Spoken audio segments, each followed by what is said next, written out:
Worshipers, you are tuned in right now with Pastor Denczil right here on Glory 93.9. Yep.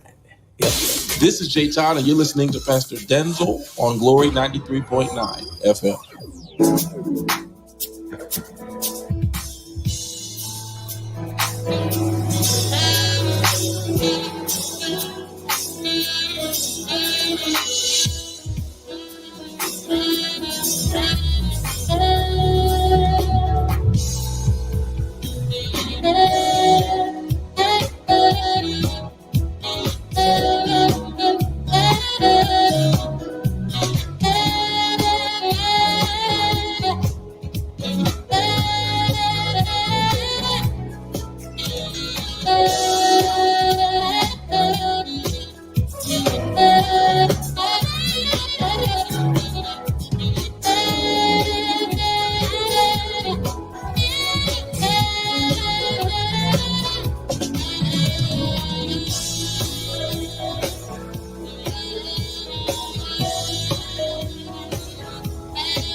You're all I need. Well, good afternoon, everybody. Hope you're doing well. It is, what time is it? It is 6:14 on a beautiful Monday evening. In in the words of Minister Vaughn P. Miller, Metropolitan Nassau. So glad to have you locked in with us, wherever you're tuned in from, wherever you're watching us from, wherever around the world. I'm so glad to have you listening and tuning in. Let me just give an apology to those persons that may be listening by way of our FM band. If you're listening by way, whoa, how did that happen? Our camera's pretty low. I can get Rob and Maurice in a second. That ain't look good. I don't like how that looked. Okay, that's better. Those of you that are listening by way of our FM band, we want to apologize that we are having some technical issues that we intend to have resolved in another 10 days or so. We're hoping to be able to resolve those issues. So those of you who are listening by your radio, we're just having some technical challenges here. And we have our tech team that should be resolving this. And I'm guessing, am I right, Madam Station Manager, but 10 days? All right, 10 days is 10 days. It sounds, really? Is that what you want to do? Do you really want to do that? Actually, turn my camera around. Let me see what you're doing. Got it? I want to tell you. Focus. All right, so we should be resolved in another 10 days to 2 weeks. So we thank you so much for bearing with us. Those of you listening by way of Facebook and by way of any of our other social media. You telling me carry on my show, you got it, and you know this. Sorry. You know this one can't focus. You know he talking right in the mic as though he talking to the people. He talking right in the mic. All right. You know what? Cut the introduction. Everybody, good afternoon. Glad to have you locked in. One-on-one Pastor Denczil, Pastor Rickeno. That's it. No more talking. More talking. Good afternoon. Who was that? Archie. Good to see you, Archie. Good afternoon to you, Kim. Hey, Kim. She put Pastor Boca in exclamation box. Bless you. You know, y'all round last week. And you know, I know Kim long time. Really? Oh, that's been my girl for years. Stop it. Yeah, that's my girl for years, man. Okay. When did you discover you knew her? Huh? When did you discover you knew her?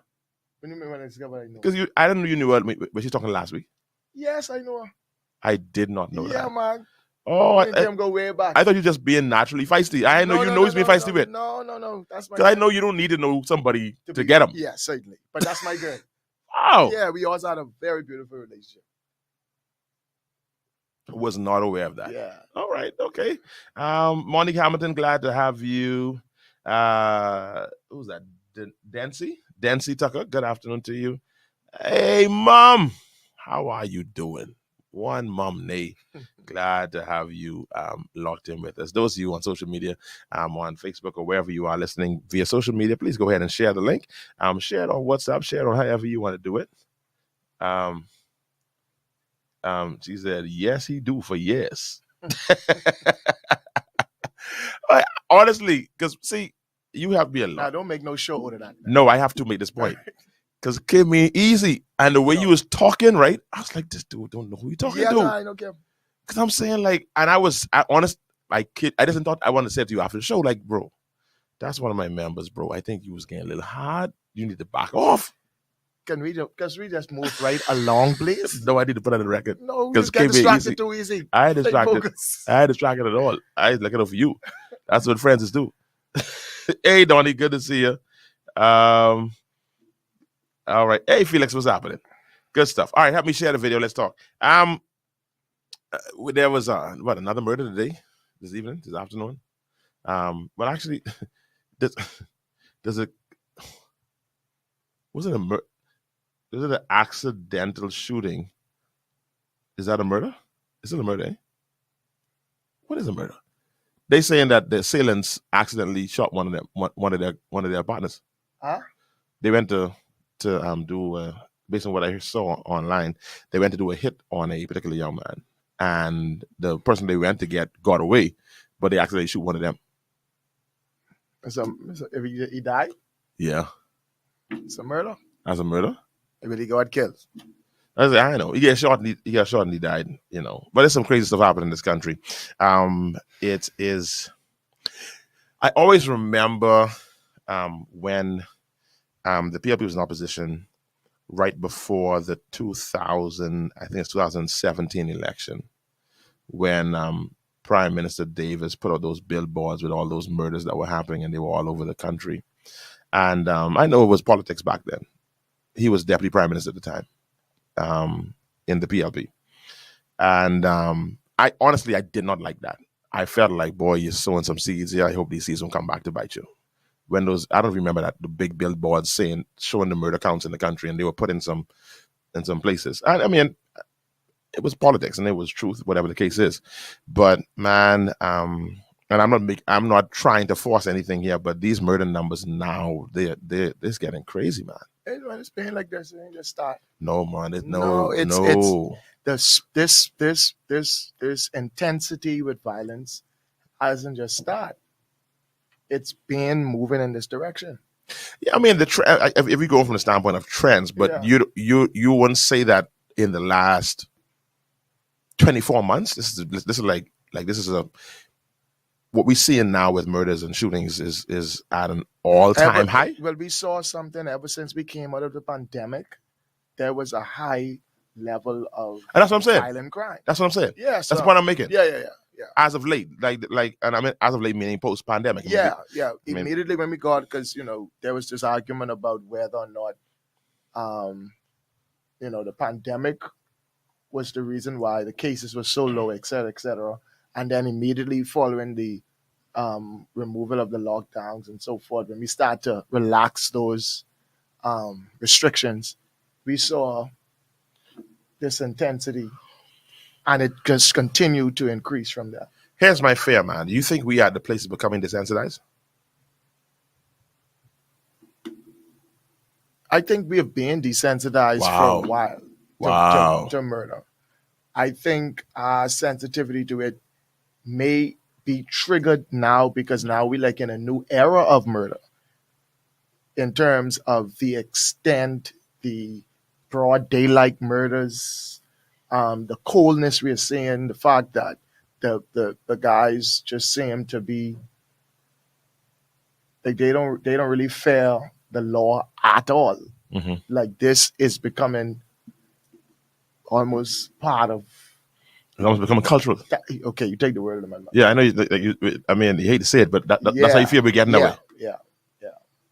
And because it's almost going to become a way of life for our young men now. because that's who they're using to do a lot of this stuff. These young guys who doing it. Yeah. So it becomes like a career.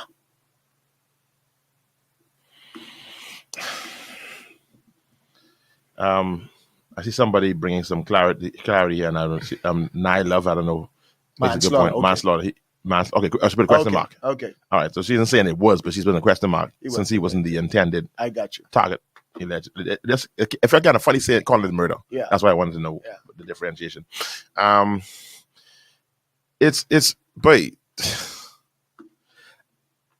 I guess for me, and I don't know, those of you who are listening can help me with this part of it. For me, who get these Facebook notifications, because I get the notifications from Eyewitness and from Cable 12 when they live on a scene. And it's almost as though when I don't get a notification at night, it's strange now. Because like every single night there's something, Eyewitness is live, and I'm like, oh God, what happened now? Right. Cable 12 is live. What happened? There's this constant thing that almost on a nightly basis. And now, like you said, as of late, now we get daytime stuff. That they're live on scene and whatever the case is. And I'm not going to sit here. We're not going to sit here and be, like those persons who say, "Oh, this is the problem here," or "This is the problem here." There's any number of factors that is contributing to this. We had a show some time back actually, and you were talking about some. I want to call. You can't call it extreme because things are bad. How do you call it extreme? To me, nothing extreme right now. You're talking about some measures where you said, like, man, we really have to get. But you're talking about the economy actually. I remember you're talking about the economy, and actually it may be connected about how we need to do some extreme things and stop staying in the boat. Let's go out there. I'm just throwing it out there. What kind of extreme interventions we need to do? You think we need to do National Guard? We need to do this whole national service thing? Start pulling these young guys and get them in the military? Do you what kind of extreme measures? They ain't coming to me right now, but we need a whole overhaul because I don't know if pulling them into military changes anything when we have people in the military. Interesting point. In some instances, you know. I don't know what kind of rehabilitation that is. I'm not familiar. I don't know the culture. I don't know what they do. I don't know if that helps to change the trajectory of our young men. But I know even our systems that we want to use to help to rehabilitate them need some overhauling. All right, you can end it where I want to ask this question. Yeah. What are we systematically doing wrong? Systematically, when it comes to crime. You can ask me. No, I mean, like, when it's systematic, I ain't talking about that kind of fine details. Like, if something we need to correct based on the let's take several institutions. Schools. What do we need to correct in the schools? Do we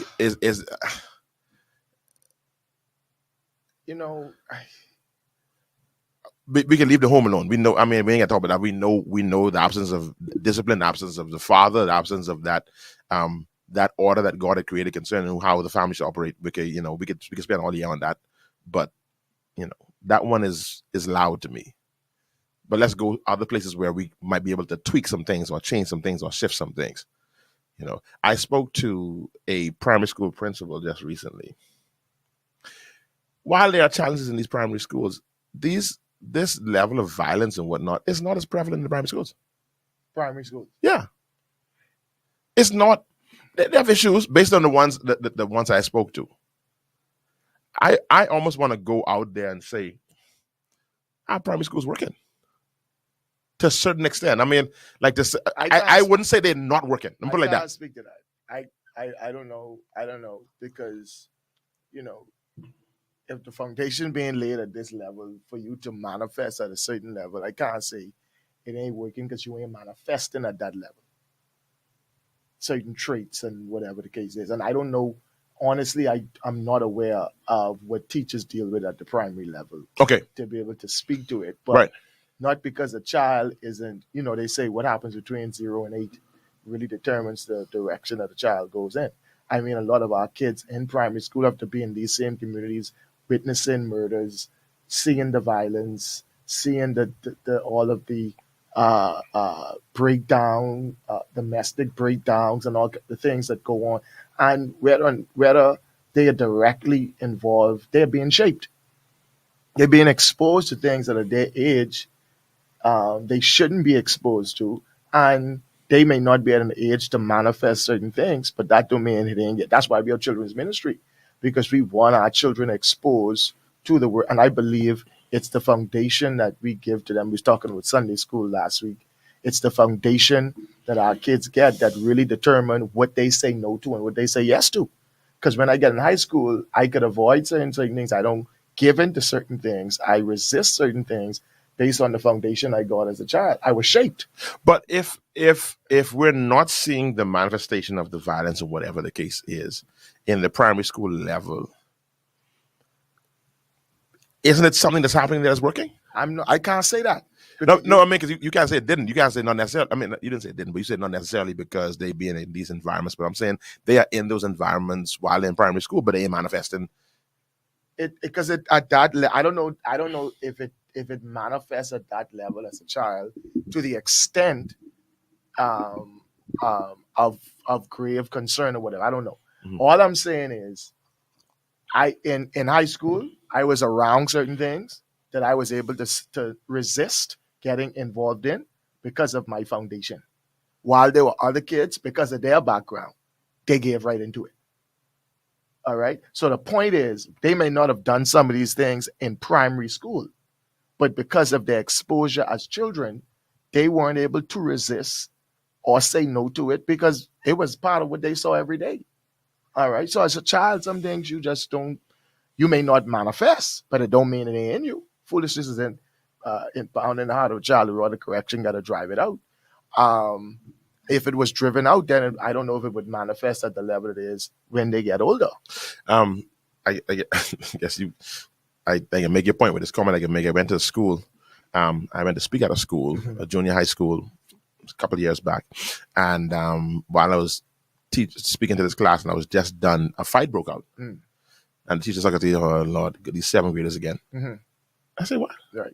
You know, the seventh graders. She said most of the fights we've been having is seventh graders fighting with eighth graders. Right. I said, seventh graders? Right. She said, yeah. She said, we have very little fights with the ninth graders. Yep. She said, so I hate to say it to make your point, right? Yeah. But she said, like, the seventh graders. I mean, but we precedents are true. Anyway, she says, we have these seventh graders, they come here and then they just go wild. Sure. Right. And that's because at a certain age, we wild out. You getting big school, you being exposed to older people, et cetera, you want to fit in. That those influences are there that you didn't have in primary school, and it's different. Bro, when I went to, okay, me and you ain't that far removed because you caught some of the gang culture. I caught some of the gang culture in its embryonic stage when it was coming out, whatever the case is. But you ain't going to grade 7 talking about you having no fight. What you mean? When I came in grade 7, seventh graders ain't fighting no 8th graders or 9th graders and no graders. Because you was little children. You better because you better calm down. You ain't qualified to have no fight. Right. In no junior high school. That's what I'm saying. Yeah. So that was a culture shock to me. 7th graders fighting. Yeah.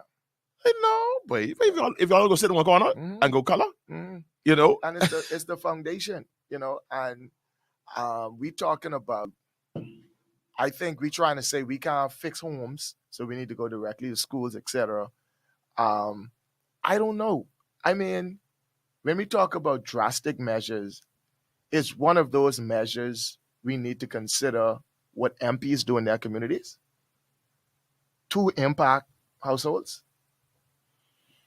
Because we go into schools because they're under the system, but I mean, we have a representative who's responsible for that community. They do crime watch, all these different things. What about introducing programs that help to reculture the people in your constituency, expose them to tools for family life, et cetera, et cetera? What about having that kind of vision? I believe the issue is we have lost hope. And so we feel like, since we even consider this and consider that, when in fact, if we really trying to build a nation, other nations that we admire that have done well, they made drastic changes in order to turn the ship and move in a different direction. I think Singapore is one of the nations we talk about economically as an example of, what they did and what could be done but drastic measures had to take place. And I'm wondering if, when I met with the prime minister, when we all met with the prime minister before he became the prime minister, we started to meet with him. And my question to him is, what is your dream for the Bahamas? What do you envision for this country? Because I don't just want projects, another person who come in to be a project manager as a prime minister. Right. I need somebody who is driven by a better Bahamas, who literally see in their heart that, because when you have vision, vision is hope. So it makes you believe in the impossible, that we could do this, that we could have a mandate where our MPs go into their communities, partner with stakeholders in the communities. That's the business people to get the money. That's the pastors to do the teaching and training, the counselors and the others. And all these communities have a little pools, and some areas may not have certain things. You could import it. And you have in programs and so forth and so on. I mean, urban renewal is there, et cetera, et cetera. But is that just for crime?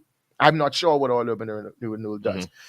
But is it actually where households are able to learn tools, marriage and domestic violence and all sorts of things? I don't know. Yeah. But I think we need to start doing some things at the grassroots level so that by the time as they get to school was reinforcement. Church was reinforcement. All these other places we're looking for deliverance was reinforcement of what was taking place in the home. And we have to find some ways to really deal with the home. I think, whenever if you remember this, whenever urban renewal comes out, I kind of speak with more passion. Yes. Because as a young minister in the Grove,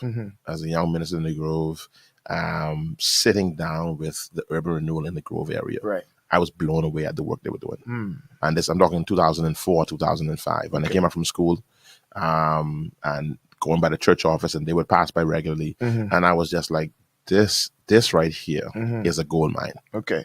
And I say this, that I think one of the worst things that happened was when urban renewal was kind of reshaped. Okay.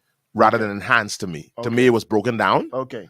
And I think so the impact ain't the same to date. From what you first saw. When the Ingram administration came back in 2007 and they began to reform and reshape urban renewal, to me it never recovered. And then, of course, the PLP administration came back in 2012 to me. And they didn't. It just never. Did they take it back or try to take it back? I think they tried to take it back. Okay. I think to me, it lost momentum. It lost momentum, okay. And bro, I mean, you think about it, man. I know of, I think at one point there was like 300-400 kids in bands, just for urban renewal bands. When I know what they was doing in homes, because the reason I would know is because they would call the church office and secretary would call me if she couldn't get Bishop Wallace and say, listen, they have a child here, can you come in and talk to this child? Urban renewal was calling. I see. Urban renewal was telling us, I sat down and so met there with was the guy. That partnership. Yes, man. I sat down with the guy from the area and he was telling me, okay, this graffiti sign, because there's some graffiti on our sign on our wall at church. He came by. All right, this one, he lived from 3rd Street. This one, he has this one. He knew all of their signatures. I see. So there was that level of involvement. So this is not me speaking from the outside. It's actually getting in and hearing what they were doing. I understand. It was just amazing to me. And to me, it was just, I think that was a gold mine that was lost. And I don't know what can be done to rebuild that. I think it needs to be rebuilt. I think... find them old visionaries, them old persons. Yeah. And then, like... I shouldn't say old, people stay around, the original people. And find a division, because people just get twisted when they're old. Sure. And I think that, like you say, too, the original crafters, in my mind, may be individuals who had a passion for it, and it wasn't just another job. Right. That I'm being paid for, et cetera, et cetera. All of those things matter. Yeah. All right. Not to suggest those who do it now don't. Definitely. But I don't think the hopelessness is as bad as it was in the country. I think people have but I think there's such a sense of survival, especially post-pandemic. And when you think survival, you think selfishly. Because I have to get mine, et cetera, et cetera. And that ain't really good for nationhood and nation building.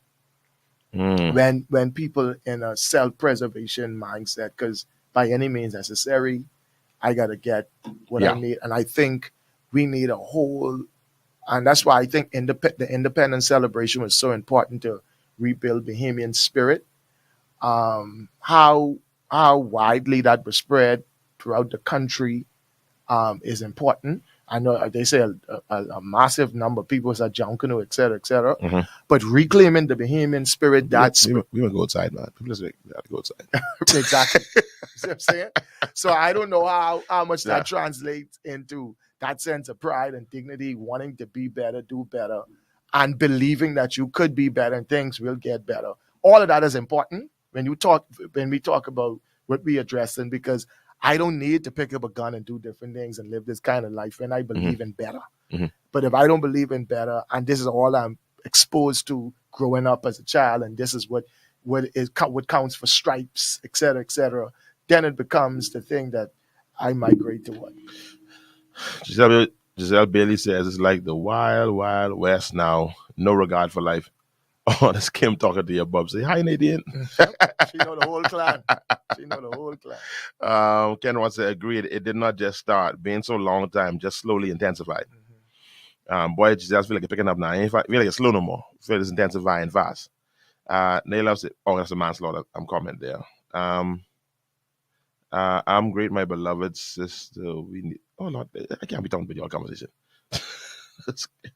Marissa Pickering says, good evening. It's first classified as a homicide because the death took place outside of natural causes. Then once the investigation takes place, it will be classified as murder or manslaughter. Got it. Got it. Thank you so much for that clarification, Narissa. We are losing too much of our young men senselessly. Narissa says, secondly, we have become desensitized to hearing about murders in the last few years, but the broad daylight murders in front of witnesses is what blows my mind. It seems like they don't care who is around, and hence they don't fear the thought of being caught and possibly convicted for such crimes. Scary. We pull them in the military and don't have an intervention of the mindset of those young men, only places the criminal element in authority. Very powerful. Strong statement. And that's what I was thinking. She said it better than I could. That's exactly what I was thinking. Are they not the outliers, though? What do you mean by that? Meaning that the ones, because the discipline, I remember my closest connection to the military would be, believe it or not, when I did karate as a child, and then when I was in the Crusaders Brass Band under Ronald Campbell. And there's a certain mindset that discipline puts in you. Like it kind of shapes your mind. And I'm wondering, those persons who are,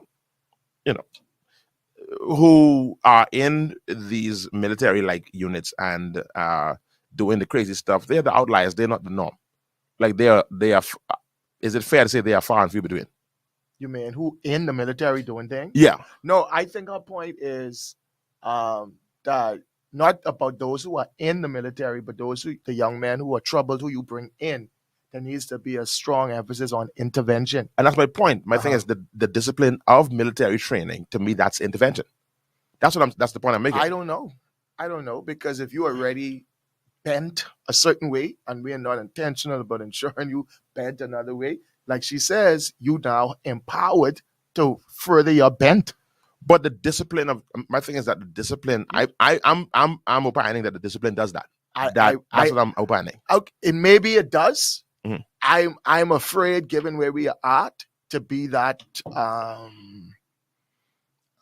just accept that like that without saying, we need an intentional emphasis on ensuring we take these guys and move them in a certain direction. Because you have young men who went through certain programs, like the Rangers and so forth, which is a great program, by the way. But, still in some cases get caught up in certain things, etc. I mean, they're outliers. I think, and I'm saying, and I'm asking, I don't want to say we have no answers here, but I'm saying, who are they considering putting in this military, but what age, etc., etc.? Now, that I don't know, and I say, if the idea is, and I don't know how the guts of it works, I don't know how that lays out, but if we can, sounds bad, if we can snatch them 15, 16, 17 that are out of control, whatever the case is, and we put them in some kind of national service, I'll support it. You'd be like, you force them to do it, and I would say, yes, I force them. that's me, and it may seem draconian, but I mean, to me, it's draconian that these guys are being conditioned to do hits at age 16. Yes, but you know their conditioning, their mental condition already almost sealed, according to psychologists, by 8 years old. So if they done 15 and we just get them in the program, anything's possible. You could be empowering a criminal. Well, let's go to 18 then. However you do it, for me, it don't matter. I just however you do it, you just make sure they sitting in some church and they sitting in some programs that teach them anger management and the rest of it. All right, that may not be a part of a normal program for a officer. See, in training, whenever like there was a situation happened, and I actually pulled over.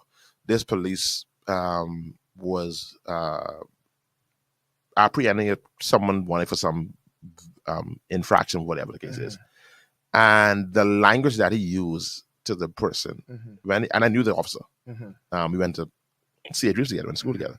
When he had done a costing and I pulled over and he came to me, I said, "Man, you can't be using that kind of language as a police officer." Right. I said, "You can't be doing that, man." I said, "I don't expect that out of you." Right. I know is the job has a lot of pressure, this and that. I said, "But you sound like a criminal." You know, man, he was cussing this boy, and I'm like, there's a level of professionalism that you should be exercising no matter what. So I think that when the training is done right, I don't think there should be the point I make is there shouldn't be no special training. It should be the standard. There should be a level of anger management, a level of social skills and this and that that should happen with police skills, with police training, social skills, with military training. Yeah, but I don't know about anger management because you're assuming. I guess I guess you have to. No, I don't think so. What? Because if you have to pass, I give you a gun. I need you to do anger management. No, if you have to pass a certain, isn't there a vetting process, a background check, character assessment, et cetera, that goes into that program? So I think you have to have a certain temperament to get in. Okay. I think yes, but I say no. I understand. Because I want my cousin or that boy in my community I want him to get a job. I know he bad. I always say, but he bad, but he don't go police. But I sign up on that. I don't know if I want. I said I can do that. I'm saying, but that's but I don't know if I want him in the military. He can get a job, but I don't know if I need him getting. I want him to get help because I'm scared for that boy. I want him to get help. You know what? He can go there and get training, and that can help him. So I send him down to Ministry of Works and let them learn to build something. But don't put him down in the military. Well, I know. No. A question to you, Pastor Monko. What happened to the SCM in the school? I really believe that it needs to be implemented back in the schools. What you think? I agree totally. I mean, I haven't done SCM or heard about SCM in a while. I think Reverend Di gave it up. No, I don't think so. Is she still in charge of SCM? I think she still is. I don't know that she gave it up. I don't know that she did. Okay. I don't know. I wasn't really. I don't remember being involved at the school level when Reverend Di was the national SCM president. Right. I was there when Ron Douglas, I think his name is Ron Douglas, and some persons from Youth Today, they were kind of Caucasian. They were in charge of SCM. Let me tell you something. That was the most transforming experience. Really? One of the most transforming experiences of my life. Yeah, man. They had some retreats. Were you SCM as a student, or did you stay SCM even out? No, when I graduated, I was in SCM. I preached for the SCM when I graduated from high school, but I wasn't engaged in the program anymore. Okay, so you only speaking as your experiences as from a student. As a student, yes. See what you know of SCM, and I hear stories of you with SCM. Funny enough, this goes way back. I heard stories about Ben Pratt and SCM. Yes. In A.F. Adley. Yes. When he was in A.F. Adley as a student. Yeah. I miss dynamic SCMs. You never experienced No, it? sir. Really? Mm-mm. Wow. Mm-mm.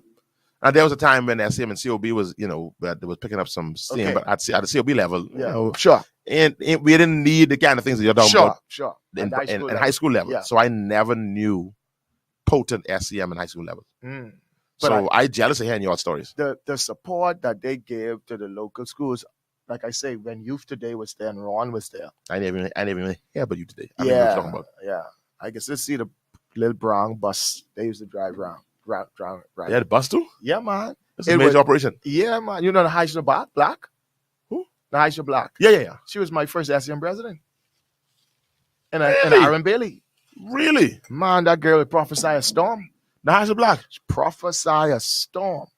Powerful. She's my cousin, by the way. Right. But she was also my SCM president. That girl had us. And being around all of them was an amazing experience for me. They inspired me. They inspired me. I miss all that. I know that SEM is still happening. I know we're about to do a partnership in our church with the SEM at CA Dreams once they get these clubs and everything back running. Okay. Post pandemic. Okay. Which will probably happen in September. Okay. But I believe they're functioning in other places. Okay. I haven't heard level. I haven't heard anything about SEM and I don't know how long. See, I think I'm not as hands-on from the standpoint of I've given the mandate to our people to go ahead and go, but I can't speak from your standpoint. Mm-hmm. So having an SM meeting to me is, yay, you go to SM meeting and be like, what y'all doing? Yeah. For me, just having it, sure. I give you 100 points. Sure. You walking in now, you be like, y'all shut this down. What y'all doing? What y'all doing? Right. I don't know. And the principal was very supportive. Teachers were very supportive. So back then, the whole it had a strong structure and strong support system. Yeah. I don't know what's happening now, but for it to work successfully, it needs those partnerships and it needs a strong structure and national presence. So was there like an agenda, or y'all just go there and pray and preach? When you say an agenda, like what conversations and how was the SCM back in your day? All of that. What was the SCM meeting like? Prayer and preaching. Praise and worship preaching, programs, activities. All right, what kind of programs? That's what I want to know. What evangelism programs, teaching stuff about different things. Whatever it was that you needed to do to reach students in the name of Jesus, you did. And most of that would a lot of it would come from the National SEM. They would guide the processes because it had a structure with different offices, president, and all those different chaplain. And there was a mandate given from the national office where that every local SEM had to follow. So your SEM, this SEM was more than just a meeting time.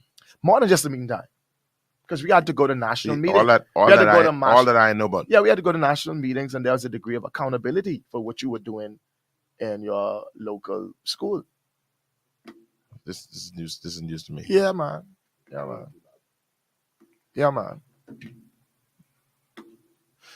Samson says, let's add different sporting events and push these young adults in those areas. Add mentorship or follow what the European from a young age, they have them in schools that just focus on the sport or career. Yeah. I mean, I'm thinking the sports program is very intense now. I don't know. I don't know. But definitely discipline again. Sure. Discipline. Sure. But not that they're fighting with the older students. Oh, you don't, but those 7th graders. Mm-hmm. Said they did a great job in the Grove. Yeah, man. I don't know about other stations, but I know in the Grove was strong.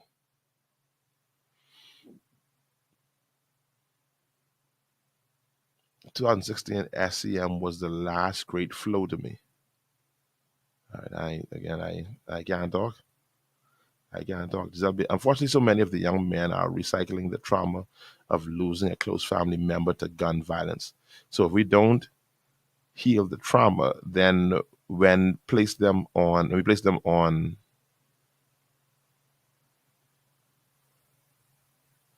trying to understand this. We empower them to get their squaddies and wreak havoc. The corrupt element exists on our forces today. Sad but true. Yeah, I mean, the corrupt elements is going to be there. But my thing is that I don't know if that's the norm or if it's just the outliers where you see that level of corruption happening. I don't know. And my concern is the system prepared to take that on? Like, will there actually be a change? Will it have the positive impact because the system itself is strong? Because if the system itself need work, taking that on in addition may backfire. Yeah. So I mean, we need to make sure things like that is in order. Yeah. And when we have all the politicizing of police force with the top brass and so forth and so on, can they really get to the real agenda of what they really need to be doing? Because they so caught up in I mean the way it happened, especially coming into the last administration. I mean, it was ridiculous. I mean, if police has to be subjected to certain things, can they really do their jobs as policemen? Because they really caught up in political warfare. That's a distraction. Yeah. What happened in that last administration?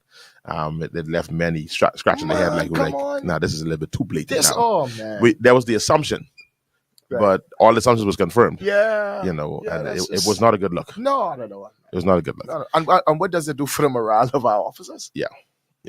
So, and then of course the commissioner of police outgoing came and confirmed what many were speculating. He came and confirmed it. So anyway, I don't know. You saw the incident happen in New York yesterday. No, what incident? And there was live streaming. This pastor was preaching and telling our people that you need to have faith.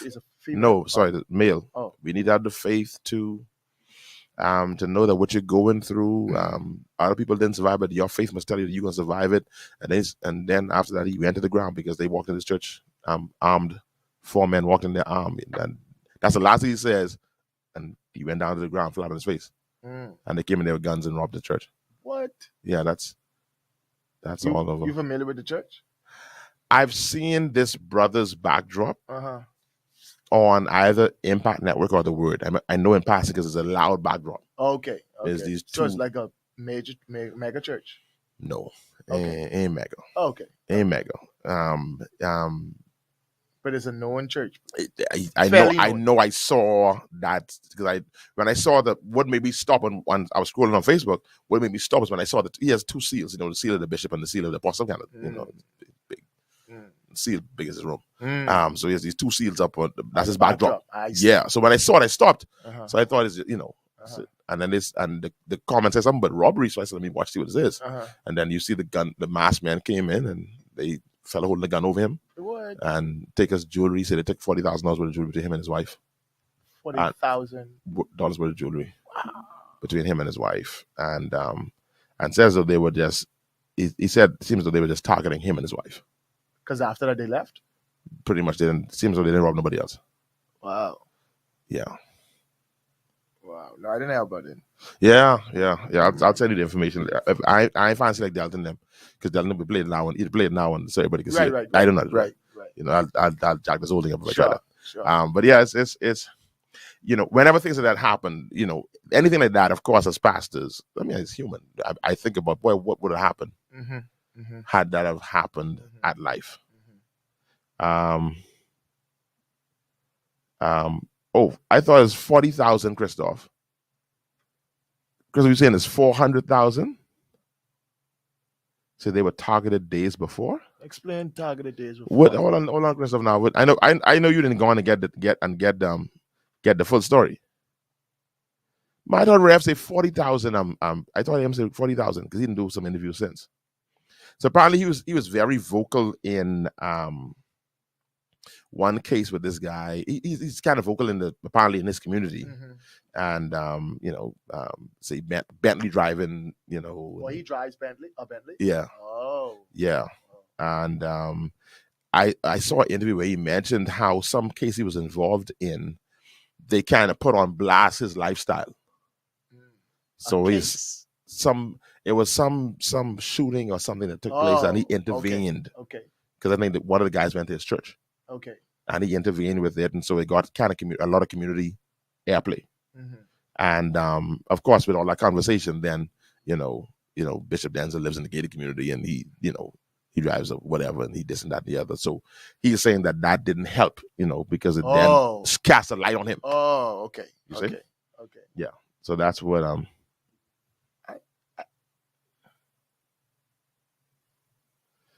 Yeah, I saw. Okay, yeah. Send me what you have, Christoph. I saw some of it, but later on that afternoon, I was watching another preacher known to us, and he's having he preaches with 2 bodyguards. I've seen this all the time, and I just so happened to watching that right after this incident last night. I'm like, boy. A number of them do it now. Yeah, I'm saying one day if we can get there in the Bahamas, where Denczil role, Rickeno Monk preaching with two guys sitting in the front seat. Back when I was naive and didn't know much about where church was, I thought they was just, armor bearers. That's what But I thought. realized that they are armor bearers, but they're literally bearing arms. That's what I thought. I thought, I said, now, what y'all did? Yeah. I no, and I'm not poking fun. I thought they were the equivalent of the nurses that would stand with Apostle Wallace, that kind of stuff. I said, okay, these Americans, I ain't need all that, but hey, no problem. Right. But then I found out that them brothers, they armed and dangerous. They armed and dangerous, and they there. And I don't knock them for it. You don't? No, I don't. Call me Colonel if you want, but I can call you Rickeno. Because I can call you Rickeno. If it's to each of us, to each it's their own.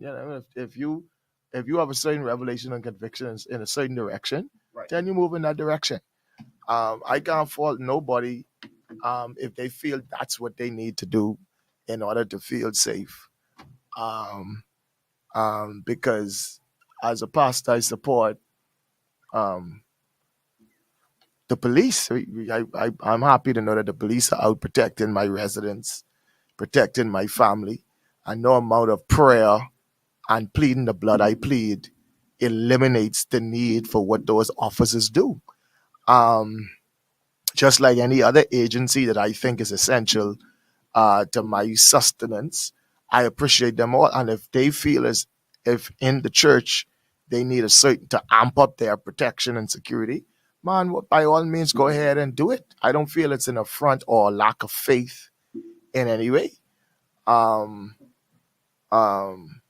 like I said, to each its own. If somebody has a revelation that God is going to protect me, He has angels around me, so I don't need A, B, C, and D, then that's fine. Be my guest. But be it done unto you according to your faith. If someone has faith for that and say, the Lord can protect me, I don't need it, then by all means. But I don't think they should criticize somebody else who also love God and trust God, but, believe they may need to add to their faith. Let me, but this is just, again, and I am, after seeing how things are happening, of course, with that shooting that took place in that church where 9 was shot, whatever the case is, how do we balance that against, from that same pulpit, we say things like, he that dwelleth in the secret place of the Most High shall abide under the shadow of the Almighty, things like no weapon formed against you is going to prosper, things like, the safest place in the whole wide world is in the will of God, the presence of God is the place of safety, all these things. How do we reconcile, and we just having a conversation, how do we reconcile those type scriptures and those type sermons against the fact that we have armed security sitting beneath us with guns ready? Say it again. How do you reconcile the thought of, from that same pulpit, we can preach these scriptures that talks about divine protection, any number of them, that talks about our divine protection, our divine covering, and at the same time, we have the bodyguards sitting there at the base of the pulpit? Like I said, the same reason why I want police patrolling my neighborhood, et cetera, et cetera. Don't negate the necessity for them. I don't have to prove anything to say that I'm anointed, I'm deep, the Lord is with me, et cetera, et cetera. It's almost like saying I don't need to eat because the Lord can sustain me. No, He provide food for a reason. Okay, let me interject, because you had a long talk and I didn't interject you. But I ain't like me. I usually interrupt you. Isn't the divine space? Isn't that space different though? Isn't that space house of God? Yes. Isn't that a different space? And that's what I'm tending towards, about how it may be a contradiction of the message that we preach, especially concerning that sacred space. Well, I could also say my body's the temple of the Holy Spirit. This is a sacred space. All right. Mm-hmm. And He don't dwell in buildings made with hands. All right. He dwell, our body's the temple, but this is a place that's being consecrated for the worship of the believers, et cetera, et cetera.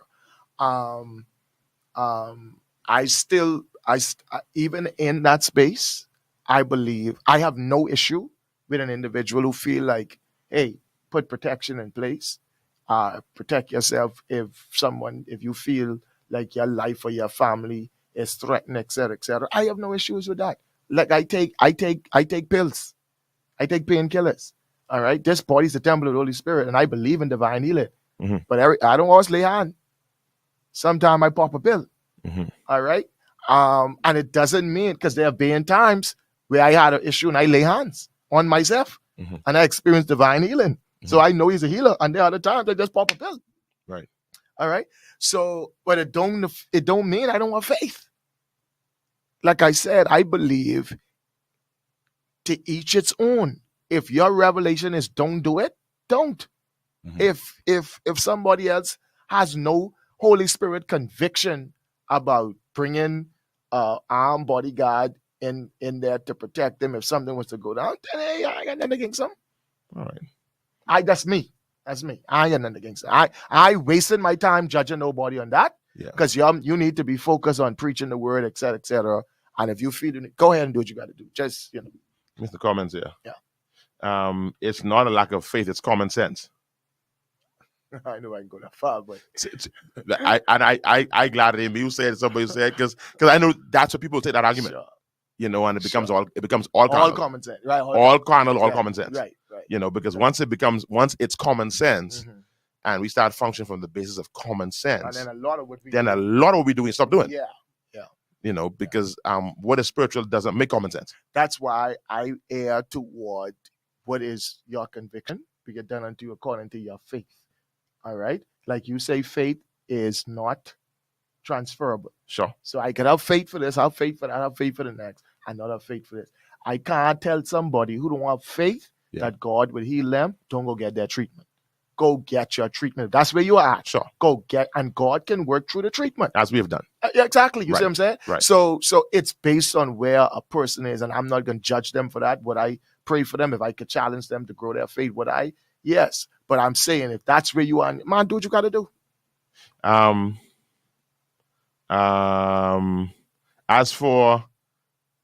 far as the bodyguards, Pastor, it's good to see you. If they don't follow you to the grocery store or shopping, is it a show? It's very, very potent question there. I don't understand the question. He says, "Now, are they there when you go to the food store? Those same bodyguards. Yeah.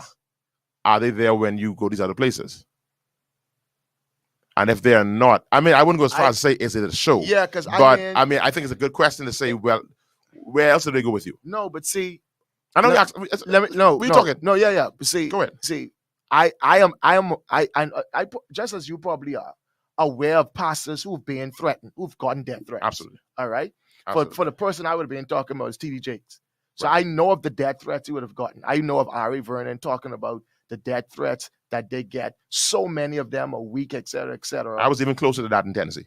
Even closer than hearing somebody's story. Oh, yeah? Yeah. Wow. It was right up close. Right. See, so right. So when you getting those kind of threats and they're saying they come into church, to your location, all right, to kill you or do whatever they're going to do, et cetera, et cetera. Like I think we had one at the school where the threat was, I'm coming to the school. So your mindset is, while I'm here, let me put some protection in place. They're not necessarily saying my residence, et cetera, grocery store. I don't know, you don't even know if they know where you live. Maybe you live in a gated community. I don't know what the thinking is, but I know for a fact. But if it said, we coming to get you at church, then I can put protection in place at church. Now I've seen people in the Bahamas who have two people standing inside the pulpit, and I trying to figure who the devil trying to kill you. What you got them two people standing up over that pulpit for? That right. show. Right. But when you're dealing with men like a Jakes who are visible, who you know what Ari Vernon said? One of the threats he got. He preached a message. The lady who attended the service, felt so empowered she could get out of this relationship with this guy and move on with her life and do better. She gets saved and want a new leash on life. She goes home and tell the guy, Pastor, tell me I must leave you. Yeah. All right? Yeah. Because I could do better than this, blah, and I'm taking my children and I'm packing up. The guy says, okay, I can kill you. I can kill Pastor, then I can kill myself. Right. All right. And these guys trip out and you can't take stuff like that. Like right. They just say, the blood of Jesus. Now, if you feel some Holy Ghost rising up in you to say, let them come, the devil is alive, blah, blah, blah, and that's what you feel that righteous indignation, then you don't need nobody, God. You go in the spirit. And I believe that will work for you. Right. But if in a situation where so you don't say that tongue, you mean that? No, man, I mean that. I mean that. Right. If that will work for you. If your spirit quicken and you feel, that will work for you. Somebody else say, what? What did he say? and you feel a little fair, Yeah. I'll get your bodyguard, man. Yeah. Get somebody with one gun on them and make sure they protect you, whatever the case is. Because no amount, don't fake faith when somebody threatening your life. Right. And I think that's what it's about. All right. I ain't faking faith. Right. If I feel shaking up, somebody send me a threat, etc., then my whole front row strap. The whole front row? The whole front row strap. And the parking lot then. and gun detector, a metal detector, maybe at the door. All right? Call me lack of faith or whatever you want, but you still can bring your head here and I lay on you and you get healed. Call it contradict all you want. Now, I wonder if there's a way to do it where this totally Denczil personal. This ain't y'all don't all deep. We don't go too deep with this. Sure. I don't like see him. Right. That's just me. I don't like see him. I got you. And so I buy the fact of being unto you according to your faith. Sure. I buy it. Sure. Man, work that. Denczil. Find some ways to work that. Denczil, you know, because I often have to this come. Me. I know, I often have the challenge. I often have the challenge to Pentecostal in you. All right, and that's fine. That's what. That's often Lewis. No, I don't often know Lewis. I think you always lose. Go ahead. Fine, okay, whatever. I run on with you. The point I'm making to you is you here sitting down worrying about how I'd look. I do. Yeah. Right. Yeah. And I worrying about my darn life and family life. What do you think is more important? How it look to you, or the fact that any day you ain't the one being threatened? You sitting there, safe and sound, and nobody threatening your life. My life is being threatened. You tell me, but how it look? By the hell, with how it look? I gotta protect my family. I hear you.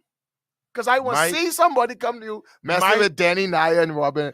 The Denczil I know ain't gonna be. I speak in tongues after you finish. I still concerned with how it looked. Now, I wouldn't say what I do or what I wouldn't do. Sure. I know where I am now. I wouldn't do it. Sure. All right. Sure. But we in the body of Christ, we don't knock on wood. Right. Where I am now, and this is not elevating Denczil to where I am now. Sure. All right. And it may be that Pentecostal upbringing. Sure. You know. You're Pentecostal church. You still beat up that boy. So I don't want you. Say again. You still beat up that boy.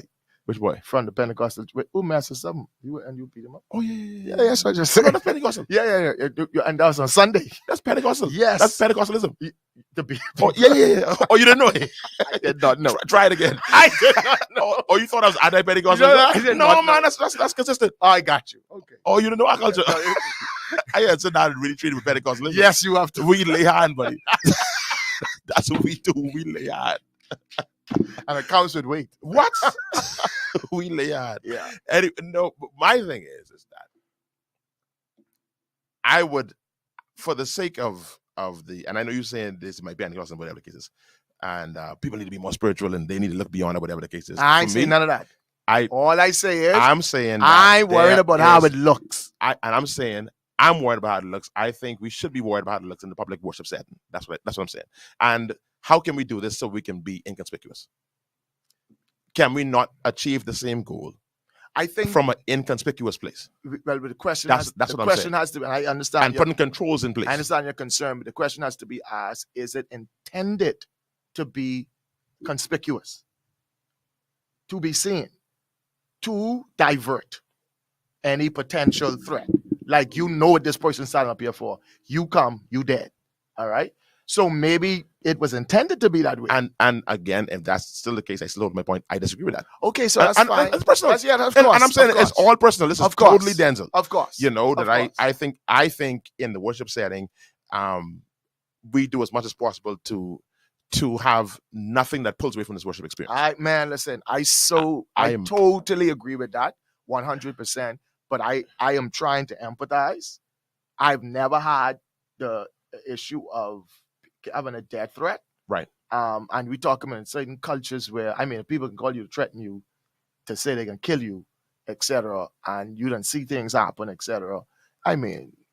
So I'm putting myself in their shoe, and I don't think the concern is. And then, of course, what negative impact? We got to do an impact assessment. Has it had on those congregations? And I don't know, etc. I don't know. All right. So, does it hinder faith, etc.? If something go down, we still calling the police. Still calling the police.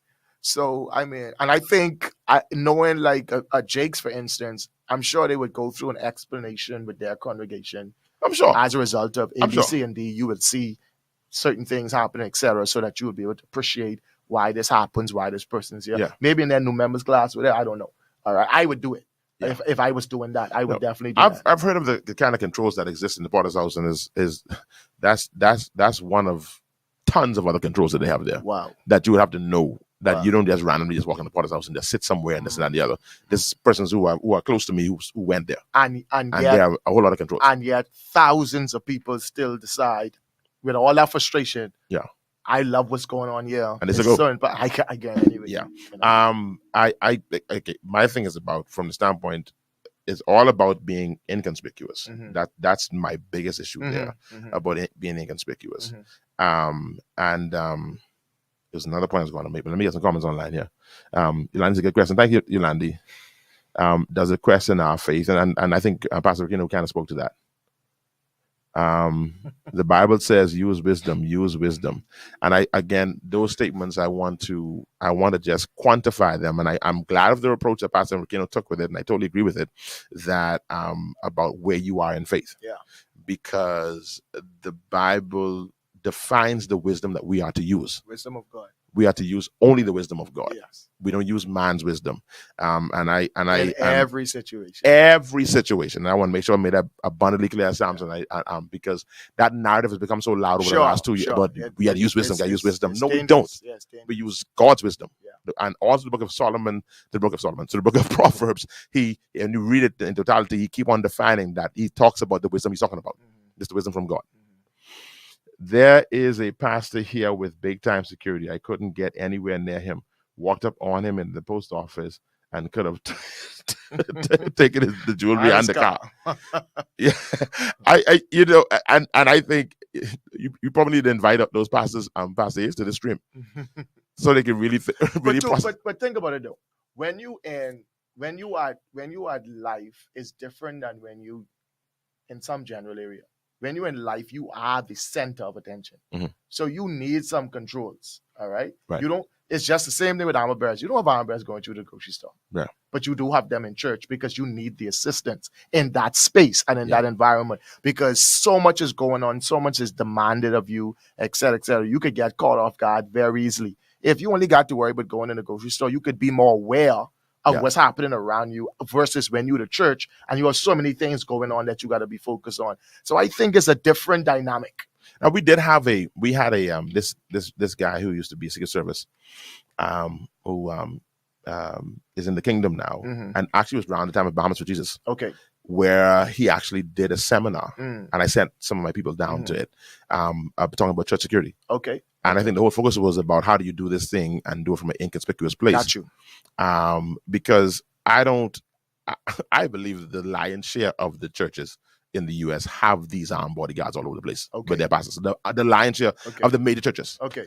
The church that I told you that I actually had connection with, attended the church right before the previous pastor before I had gotten there.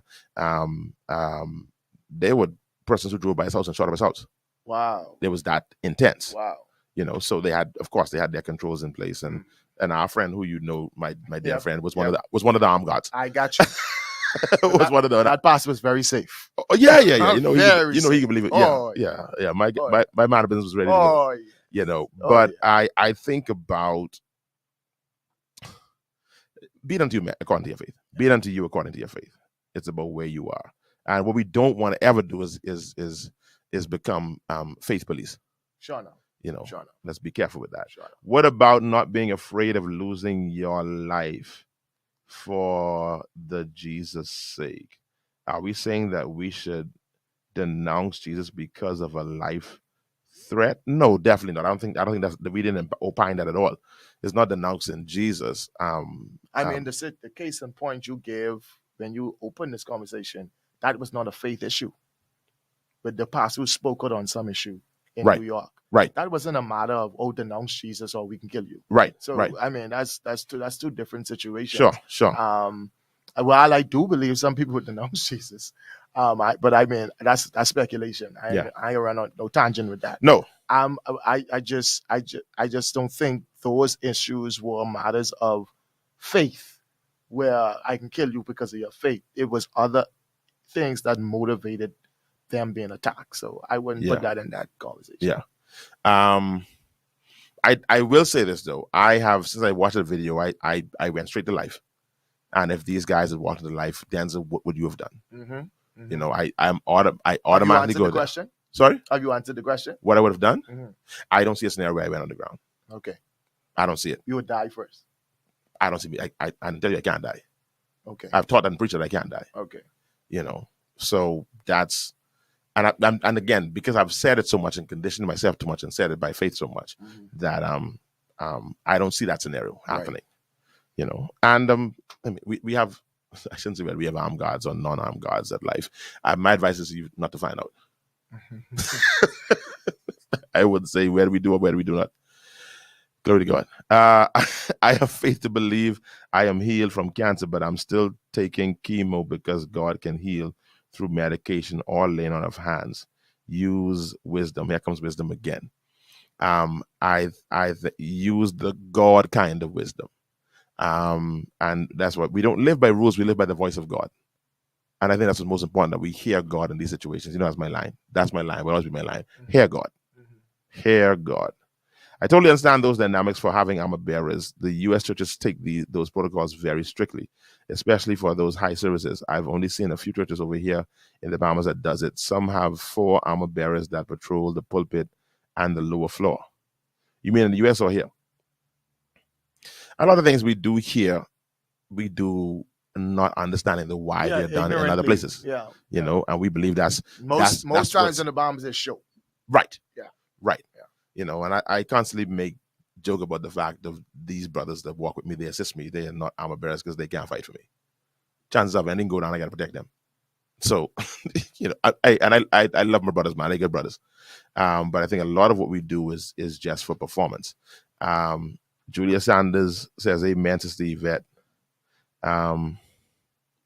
Right here in the Bahamas, yeah.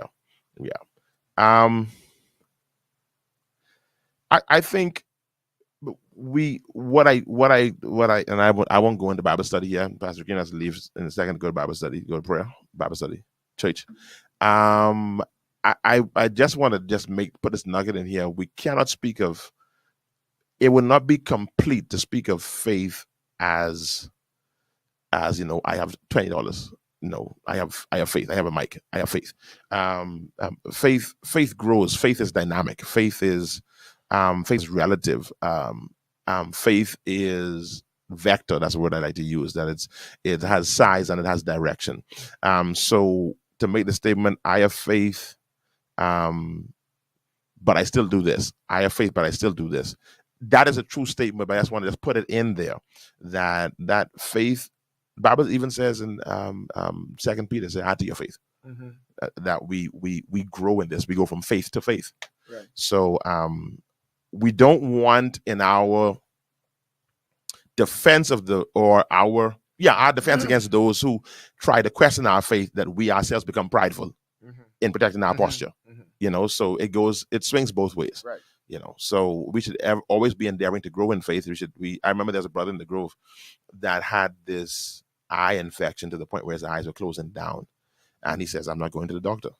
And I remember preachers getting together and say, this fool wouldn't go to the doctor. He needed to go. That could be serious. That could be this. That could be the other. He never went. And his eyes were totally restored. His eyes were totally restored. And in addition to that, if the eyes weren't totally restored, it still was faith. It still was faith. I love when you bring that point. You did it before. That if you would have died of that condition, that's where his faith was. That's where his faith was. And the Bible says to function outside of your conviction is sin. It's sin, yeah. You know, and I mean, boy, he's so stupid. He's so this, he's that in the church house. Yep.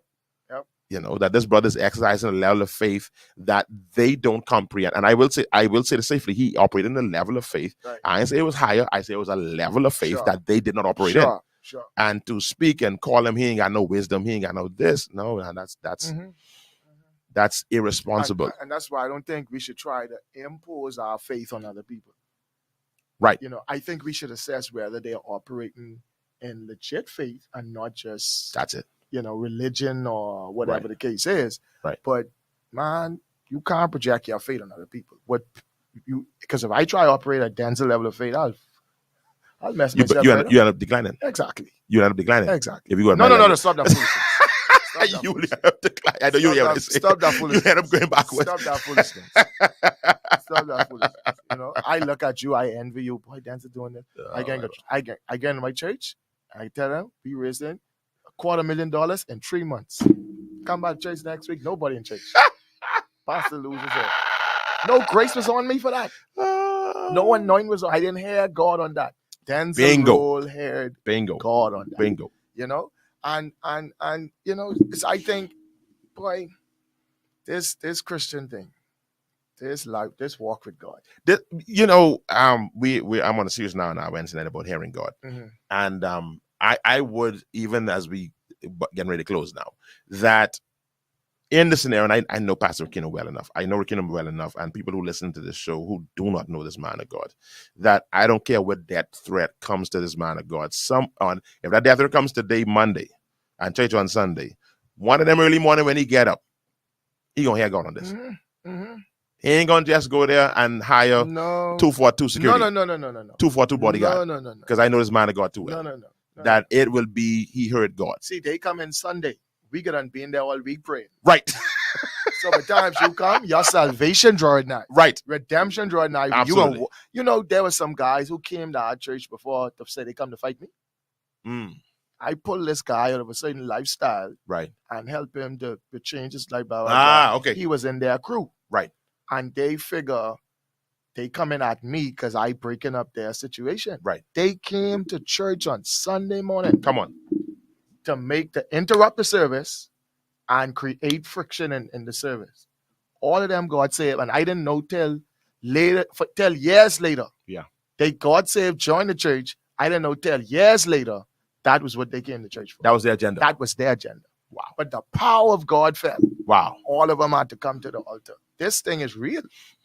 Let me tell you this now, story. I know if they'd have tell me prior, if it was if you'd hire bodyguards, or be ready for them when they come. I don't know.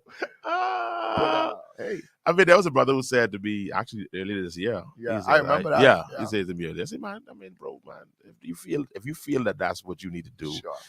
Go right ahead." I said, "You would not be successful, right. But if you want to try that, right. go right ahead." Right. And then he says, "No, I know you know punk." I said, "No, that was not. I wasn't talking. That was not physicalist now." I said, "I didn't." I'm glad that you do know that. Right. But I was not even talking carnally, sir. Sure. Sure. But I won't say, but that story you told us now, you've told that to me about 4 times and always from a different context and always the same exact story. And I'm blessed by it, man. Wow. I'm blessed by it. You shared it with me for the first time, I think, when we had just met, actually. Right. And I was just blown away by that. Right. But you added it recently because I think recently some more revelations came about it. Recently. Yes. Recently within the last year. Because I had people in my leadership that I didn't even know that's why they were in the church. Wow. That's how they came to create havoc in the service. And so they come to fight me. Right. Right. And I shocked to find out who it was. Wow. But God, my friend. Yeah. So I say this to all the preachers, all the pastors, whatever death threat, whatever the case is, man, let's be careful how we respond carnally. Mm-hmm. Where I am in the teaching now is talking about reason. Yeah. And the danger of reasoning. That reasoning is a natural response. So you cannot stop yourself from reasoning, but what you can do is you can affect what informs your reasoning. Right. When you let your flesh inform your reasoning, you're in problems. Sure. And so we must get to the point where the Spirit of God is so alive, so in charge of our lives that it would then inform our reasoning. Amen. From that place. Amen. Listen, man, thanks for tuning in. We pray for that pastor. Somebody asked the question, why is a pastor in church with $400,000 worth of jewelry? Hey,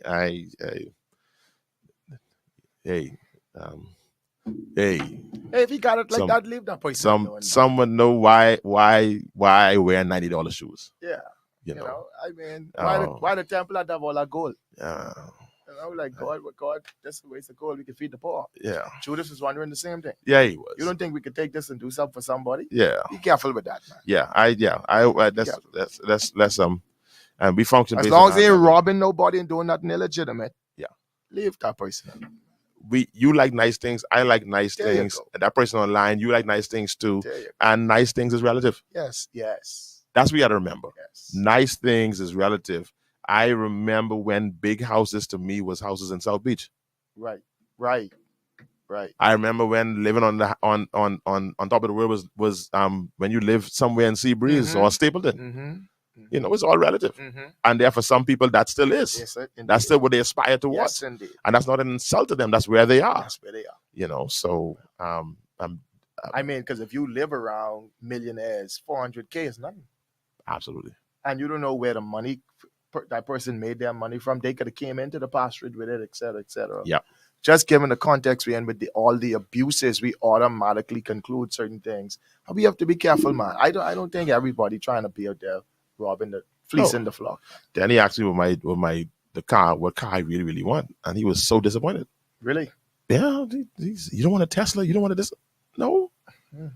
No, I said, what car you really want? I said, I really want right now, like a 2020, 2019 Explorer. That disappoint my son. Like, but Daddy, you have no ambition. He's like, Daddy, you have no ambition. That boy was like, bro. He's like, that's what you want? Right. Wait, I gotta understand. You done teach him to think a certain way. So he feel like you letting him down based on what you done train him to think like. I say, Danny, I get one of them now. Listen to me. Good. I so good.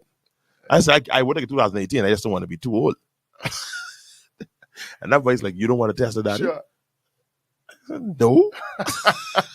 So, hey, it's relative, man. Yeah. And if that's what makes the brother happy, go right ahead. Man, listen. You know, go right ahead. Just like you said, I mean, that's where you are. That's where you are. Yep. And let's leave that. Yeah. Let me say that. Oh, Lord, Christoph. What Christoph say? Serious, though. Unless he was planning on putting that in there. Christoph, everybody don't have the luxury of going into high services with joggers on. That's what. Everyone have that luxury. And you know, we respect you. D.I.